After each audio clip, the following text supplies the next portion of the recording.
Macam orang yang ingin. Yang tidak boleh ayahnya gigi panas, pulang kelang dingin, beratu nantinya keluar penyakit.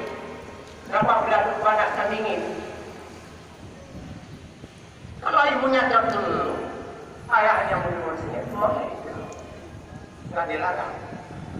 Kenapa rumah gubernur sampai? Rumah kepala dinasnya, rumah bupati itu.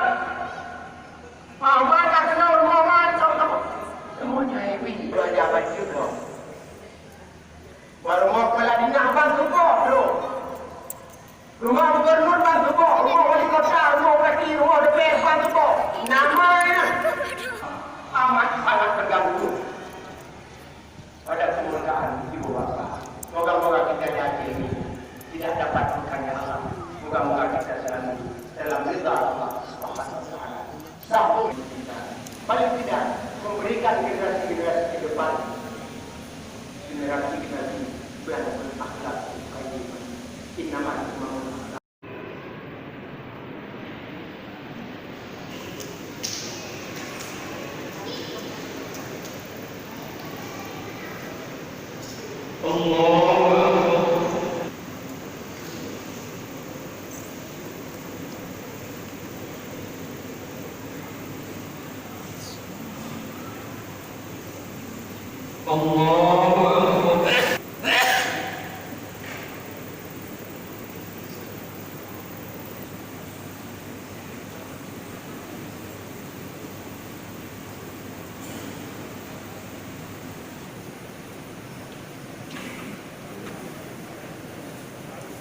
Assalamualaikum.